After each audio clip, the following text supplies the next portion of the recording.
मिल रही हो, लक्ष्मी प्रवेश नहीं कर रही हो, तो महाराज बेल का जो फल होता है, उस फल के अंदर का जो गुर्दा होता है, बेल के फल का अंदर का जो भाग होता है गुर्दा, उसको लेकर घर पर आओ और सुखा लो। सुखाने के बाद उसको जलाओ, जलाकर उसकी भस्म तैयार करो। उस भस्म को अच्छा बढ़िया पीस लो, पीस कर कपड़े से छान लो। महाराज उसको छान कर जब आप शंकर भगवान का पूजन करने के लिए शिव मंदिर में जाएं, महाराज किसी भी 5 प्रदोष या 5 सोमवार या सोमवार की अष्टमी पड़ जाए उस दिन थोड़ी सी भस्म लेकर जब जाएं घर से, उसमें से थोड़ी सी भस्म बेलपत्री के पेड़ के नीचे श्री कुंदकेश्वर महादेव का नाम लेकर चढ़ा दें। क्या नाम लेना है? कुंदकेश्वर। उसी में से थोड़ी सी भस्म जो बेलपत्री के वृक्ष के नीचे आपने चढ़ाई या बेलपत्री के वृक्ष की जड़ में चढ़ाई, उसको लेकर आओ और वही वृक्ष माता पार्वती का नाम लेकर भगवान शंकर के ऊपर चढ़ा दो और अपनी मनोकामना कर कर 1 लोटा पानी शिव पर समर्पित कर दो। चुटकी भर बस, ज्यादा नहीं, मात्र चुटकी भर। 5 प्रदोष भी पूरे नहीं होंगे और बाबा चाहेगा कि आपका जो लक्ष्मी रुकी हुई है या व्यापार नहीं चल रहा या कार्य नहीं हो रहा, तो बाबा उसको 1 प्रदोष 2 प्रदोष करोगे, तीसरे प्रदोष में तो बाबा धक्का लगा ही देगा। कैसे ही लगाएगा वो लगा।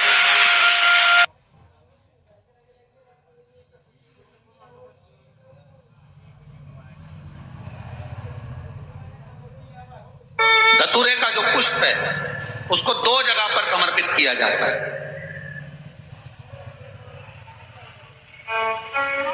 2 जगह, एक धतूरे का पुष्प जहां भगवान शंकर का जल चढ़ाने जाते हो, पूजन करने जाते हो, स्मरण करने के लिए जाते हो, वहां अशोक सुंदरी वाली जगह पर धतूरे को फूल को समर्पित किया जाए।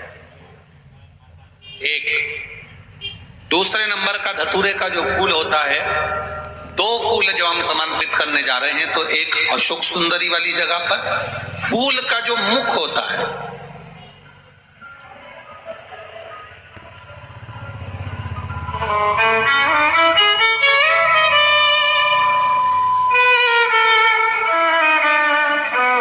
मान लो ये फूल है धतूरे का। वैसे तो धतूरे का फूल लंबा होता है, आपने दर्शन किए किस किसने करे ना, सबने दर्शन।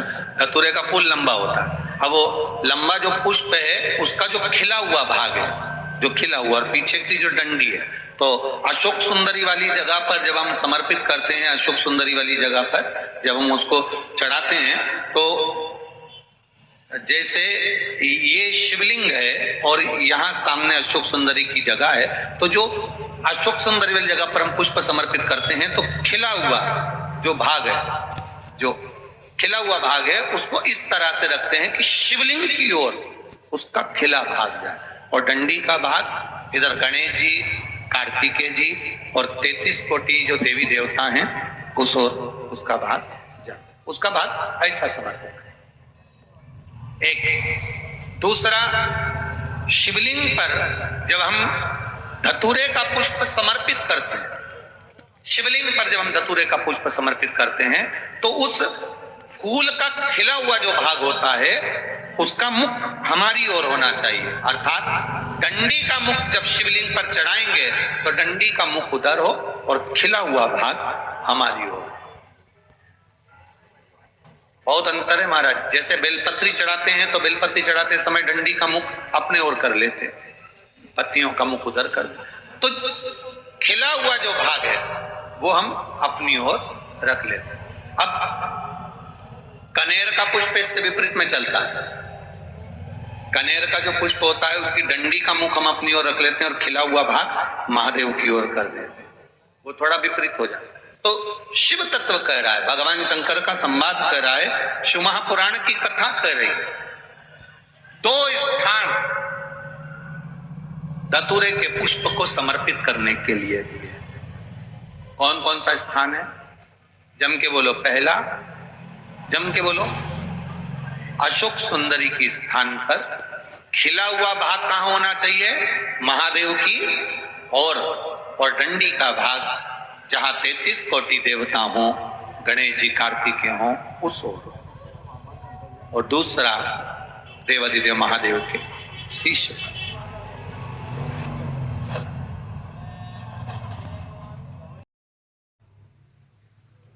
तो तुलसी महारानी हमें ये बता देती है कि हमारे घर में सुख आने वाला है कि दुख आने वाला। जैसे शनि अपना प्रकोप दे रहा है या शनि उतर रहा है, ये किसी से पूछने की जरूरत नहीं पड़ती, अपने आप मालूम पड़ जाता। कैसे? शनि कथा अगर आपने सुनी हो तो उसमें व्याख्यान आता है शनि कथा में, पांव की चप्पल बार बार टूट रही हो,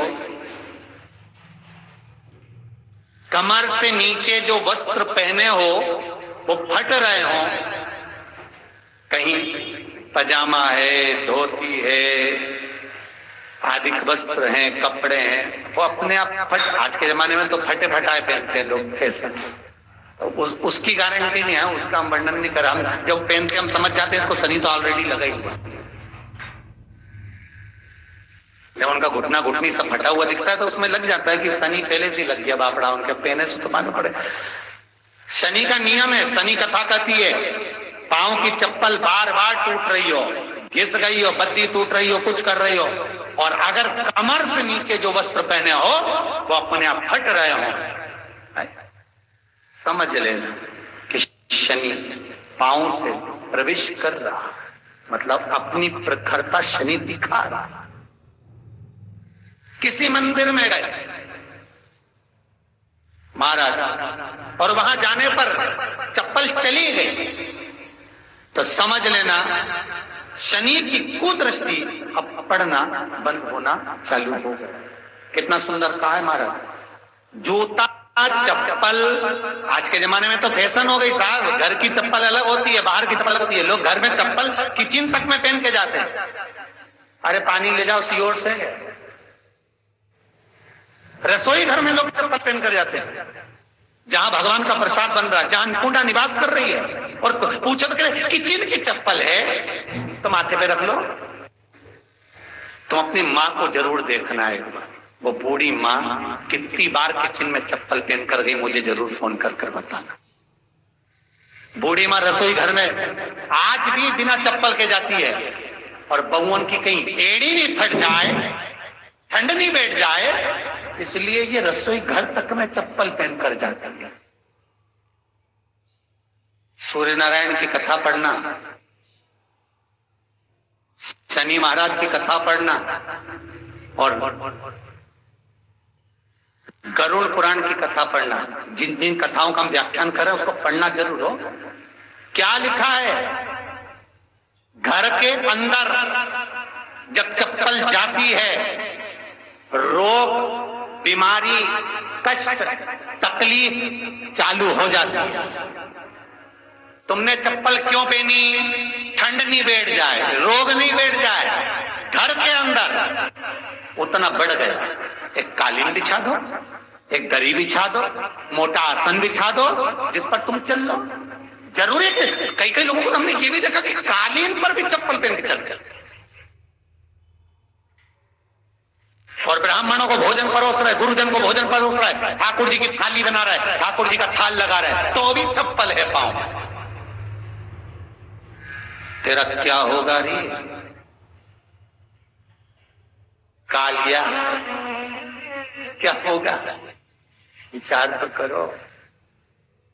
देह पड़ी रह जाए यहीं पर,